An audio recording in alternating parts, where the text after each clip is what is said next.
You know how sometimes when you boot up the game or you see a new Fade trailer and they have all these tips for the new units that just kind of bloat it up a bit more than necessary? Did you also know they'd be a lot more accurate if 75% of them said summon for the new arcane instead and run that?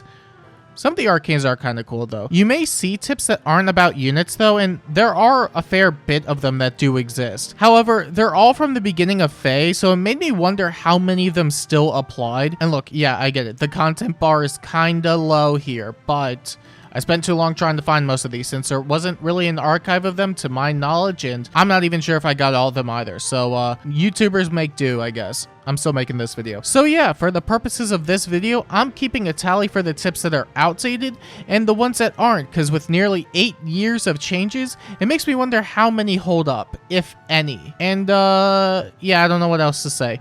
Tip number 1. If you have a weapon advantage, you get to do more damage. I don't know how well this added up. Technically, there is a weapon triangle, and technically, and not technically, and in actual practice, it has worked from time to time for some matchups, but when you're telling me this blue unit can kind of go through pretty much every single green unit in the game that is like barring maybe a few exceptions, I'm not going to consider your weapon triangle. When one unit can get 3 layers of true damage and have a giant AoE that blasts everything, the weapon's irrelevant at that point. But it does technically exist.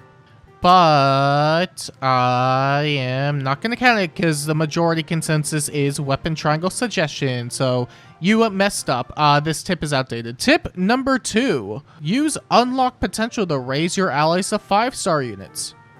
I don't really have any commentary for that. That's basically correct. But actually, no buts. I don't even have like a funny quip I could put in here. I'm washed. Like the 4 stars that you're promoting, the 5 stars, we're all washed. Tip number 3. Did you know you could subscribe for free? Oh, I didn't know about this tip. That is true though. You could technically do that for free. You know, just right over there.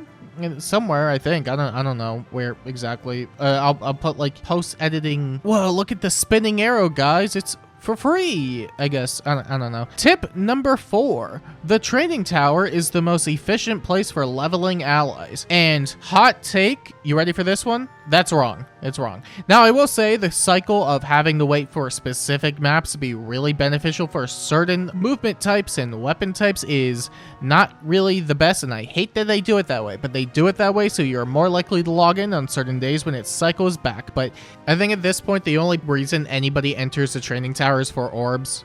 And I guess occasional badges, but you get those while doing orbs. The training tower is definitely the most efficient place to farm orbs, though, I can tell you that much. Tip number 5. Combat animations can be turned off during battle. No, I think this one's just kind of wrong, though. You see, like, I'm in the middle of this battle right here, right? And I can't press the menu. It just continues the battle. I can't really do anything about it. I don't really want to watch this animation. It's so fucking long. Why does Naga have the longest transformation ever? Why did they do this? Why is everything related to this combat so long? I do not want to watch this. But with the power of post-editing, I can make her into a soy jack and me, the Chad. But I don't really want to watch this anyway. Next tip. Tip number 8, I think. I already lost count. I completely lost count. You can earn orbs and other items by clearing quests. See, I want to disagree with this because they removed an orb from the Pawns of Loki variant that they added, and when they said 10 dragon flowers as the substitute when they were like, yeah, you can earn more dragon flowers, I'd rather have just taken the orb at that point. But did you know that 10 flowers can only get you a single point of HP for any of the oldest units in the game? It is not ideal in the slightest. So, I really don't want to count it, but I kind of have to, and it pains me every time just thinking about it. So unfortunately this passes. Tip number 17.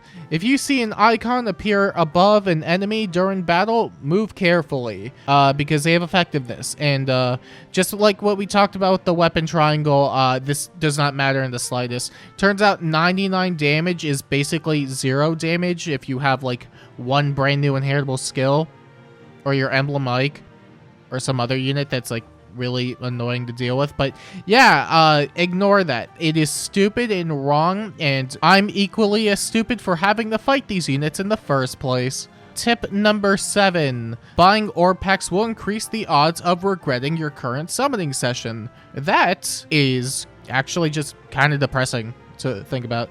I definitely have had these, and I think everybody has had these, and really the best thing you could do is go to tip number 8 and keep gambling, because you never know what that 5-star will be or if you'll get it. But you might get it, and if you already have, like, you know, some sort of percent on the 5-star, that's a higher chance of getting them. You don't want to be like 90% of the gamblers who quit. You want to be like the 10% of gamblers who kept going and lost everything. But then it's somewhere in that 10%, there's like a micro fraction where like people are in like super levels of debt. I don't know. Do people even win when you gamble? The answer is yes, me, because I get all the 5 stars I want when I gamble. Tip number 10. Armored units have superior defense, but can only move 1 space at a time. And this is where I call bullshit. Not when we have innate movement, we have Celica movement, we have Sigurd movement, we have a lot of movements that make it so they don't have to move 1 space at a time. Yep, and then, you know, assist, which if you want to go through all the technicalities, blah, blah, blah, blah, blah, I don't want to count that. That doesn't count. I don't care. This is my video, and I'm saying this is wrong. I mean, it might not be entirely wrong, but it is wrong. This goes in the whatever. The tally is somewhere. Somewhere here. I don't know. There. You can't even see where I'm pointing. But whatever. You get it. You get it. Strengthen your allies through ally support. Wait, that's not even a. I mean, is that technically a tip? I guess you could just.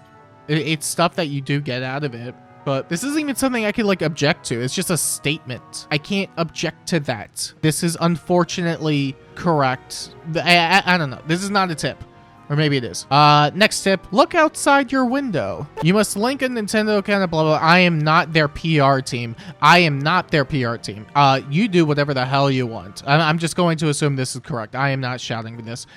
Tip number 12, I think. There are 4 movement types for units: infantry, armored, flyer, and cav. And I guess that's correct. Yeah, we don't really have like some secret 5th movement type. Also, not to brag or anything, but I realized I gave all these tips a numerical indicator, and it tells me what tip number I am on at every point. So I am never beating the Fae player cannot read allegations. And, I mean, I guess that's not something to brag about. That's just kind of depressing, isn't it? But I'm clearly the best one here for it. Absolutely. You can upgrade your castle. Don't care. Next. Cavalry only have 3 movements and cannot traverse forests. Okay, you can tell this is from book 1 because we did not have 4 movement cavs, 5 movement cavs, cabs that could just warp around trees, other miscellaneous stuff that makes it get around forests, but I actually don't know how many that applies. Either way, this is very, very reminiscent of Book 1,